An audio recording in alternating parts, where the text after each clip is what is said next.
Hello students, RRB NTPC graduate level का अब जो एग्ज़ाम है 16 मार्च से है। आपने तैयारी कर ली अच्छे ढंग से और आपने देख भी लिया था कहीं ना कहीं 2000 इससे पहले जो एनटीपीसी ग्रेजुएट लेवल का एग्ज़ाम हुआ था उसमें कि कौन सा जोन क्रूशियल है, कौन सा जोन सेफ है और किस जोन में कितनी कट ऑफ गई। तो अब आपने आइडिया लगा के भी चल रहे होंगे कि लगभग मुझे इतने मार्क्स चाहिए, लेकिन पहले वाले में बच्चों को आइडिया कम था कि किस तरह से था।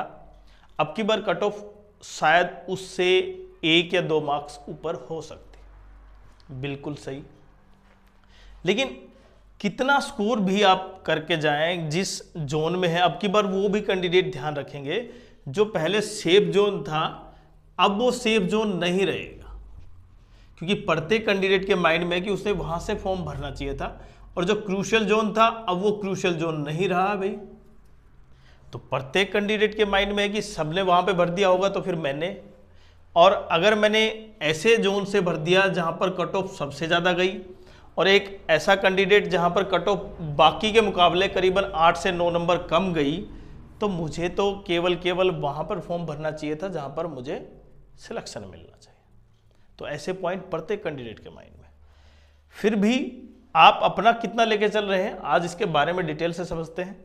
और क्योंकि देखें चंडीगढ़, मुंबई, कोलकाता और इनके अलावा भी बाकी, अगर मैं यूआर की एवरेज में कट ऑफ बात करूं तो लगभग 72 के आसपास थी। एवरेज की बात कर रहा हूं मैं, यूं तो जोन वाइज डिफरेंट थी बट एवरेज में 72 के आसपास थी।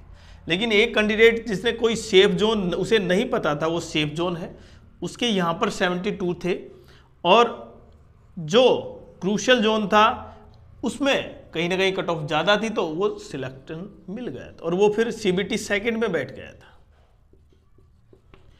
और वो सिलेक्शन बिल्कुल। देखें एक पॉइंट ये भी है कि यहाँ पर पोस्ट डिफरेंट है और इसलिए जर्नल हम कट ऑफ डिसाइड कर रहे हैं। ऐसा नहीं कि प्रत्येक पोस्ट के लिए अलग अलग, बट आपके माइंड में अभी आप ये लेकर चलें कि लगभग मुझे कितने मार्क्स लेने हैं। देखिए मैथ्स, रीजनिंग और जीके, इनमें बच्चों ने पिछली बार, क्योंकि टीसीएस बेस है, टीसीएस आपका एग्जाम करवाया था, तो लगभग बच्चों ने ठीक ठाक कवर कर लिया था। इन 60 में से लगभग बच्चों के 52 के आसपास मार्क्स थे, ठीक ठाक मार्क्स थे यहां पर। लेकिन सबसे ज्यादा मार्क्स जहां पर बच्चों को शंका थी ना, वो क्या था भाई? GK GS. उस 40 में से 18 से 20 मार्क्स जो बच्चे पहुंच पाए, वो भी आप देखें यहां पर लगभग उनका एवरेज 72 है, वो नेगेटिव मार्क करने के बाद। लेकिन फिर भी कुछ जोन में उनका सिलेक्शन नहीं हुआ।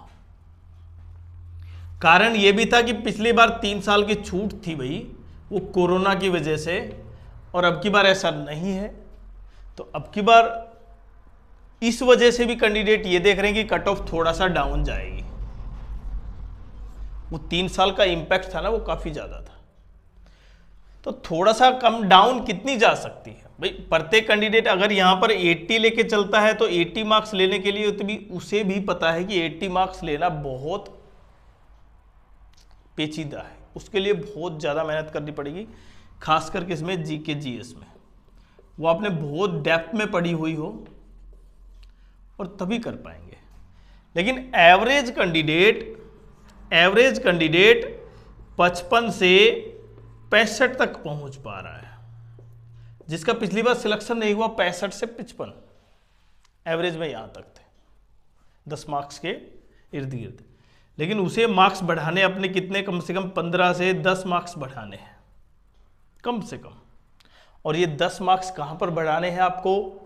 जीके जीएस से बढ़ाने हैं, क्योंकि मैथ रीजनिंग में तो आप इससे ज्यादा क्या कर सकते हैं भाई? आप 25 क्वेश्चन कर लेंगे, 26 कर लेंगे। रीजनिंग में भी आपने अच्छे सारे लगा दिए, रीजनिंग इतनी ज्यादा हार्ड नहीं थी 1-2 क्वेश्चन को छोड़ के। तो बाकी बचता है भाई जीके जीएस। करंट अफेयर्स में क्या कर सकते हैं आप? करंट अफेयर्स के कुछ क्वेश्चन होंगे जो गलत होंगे, चाहे आप कितना पढ़ें करंट अफेयर्स। और सब्जेक्ट वाइज अगर मैं बात करूं तो अगर सब्जेक्ट वाइज आप बात करते हैं तो मुश्किल से 4 से 5 क्वेश्चन एवरेज में बनते हैं। तो इसीलिए प्रत्येक कैंडिडेट ये भी माइंड में लेके चल रहा है कि मुझे 72 प्लस मार्क्स लेने हैं, लेकिन आपको ये भी ध्यान रखना है कि अब की बार 72 से कम जाएगी कट ऑफ, कारण ये 3 साल का इम्पैक्ट है और 3 साल के इम्पैक्ट की वजह से आप जो सिलेक्शन होंगे उसमें काफ़ी मतलब आप ये मान सकते हैं कि लगभग 50% कैंडिडेट ऐसे होंगे जो 3 साल की रिलैक्सेशन की वजह से वो उसमें मिले, क्योंकि 3 साल जिन्होंने डेफ में पढ़ा था, कोई और लेवल की एग्जाम की तैयारी करे थे, उन्होंने इसमें अच्छे स्कोर निकाल दिए थे, इंग्लिश थी नहीं इसमें। तो इसलिए आप ये मान के चल रहे हैं कि लगभग आप 70 के आसपास लेके चलें, और 70 मार्क्स का मतलब ये नहीं है कि आपको जितना जीके जीएस में, देखिए एक्यूरेसी बहुत डिपेंड करती है आपकी। अगर एक्यूरेसी यहाँ पर अगर 90% के आसपास है ना तो बिल्कुल सही है। और एक रामबाण और भी है, जैसे आपके बन रहे हैं यहाँ पर 60 क्वेश्चन बन रहे हैं भाई, अभी आपने देखा कि लगभग 60 के आसपास है, 2-3 में कन्फ्यूजन है। तो उसके लिए एक बड़ा विकल्प ये है कि जब आपको लग रहा है कि आपके जिस जोन से फॉर्म भरा है उसमें वैकेंसी कम है और मेरे क्वेश्चन 60 के आसपास ही हो पाए हैं, बची मेरे पास 5 से 7 मिनट है, तो फिर आपके पास कोई विकल्प नहीं रह जाता है कि आप 60 पर ये मान के चलें कि 60 से सिलेक्शन में, हाँ कुछ सेफ जोन है वहां पर हो सकता है, लेकिन सेफ जोन की परिभाषा मैंने बताई ना बदल दी है। तो फिर आपको जो लगता है कि 50-50% चांसेस हैं, मतलब 4 में से आपको 2 पता है, 2 बिल्कुल नहीं है, 2 है, तो फिर आप बिल्कुल उनमें से एक को पिक कर सकते हैं, फिर वो लक डिसाइड कर देगा आपका। लेकिन बहुत बार आपको ऐसा लगेगा कि मेरा शायद नंबर नहीं आए, मेरे शायद इतने ज़्यादा नंबर नहीं है कि मैं सिलेक्शन हो पाए, लेकिन आपका सिलेक्शन हो जाता है। वो कॉन्फिडेंस इसलिए डाउन हो जाता है कई बार दूसरा जोन या दूसरे का सिलेक्शन देखकर या दूसरे की कट ऑफ देखकर, कि पिछली बार ये थी, अब की बार तो हम स्कोर से सोच रहे, जैसे एसएससी सीजीएल में आपने देखा ना, सीजीएल में 153 थी टीयर 1 की 2024 की, 2025 की कितनी आई 137, सीधा का सीधा लगभग देख सकते हैं 16 नंबर के आसपास।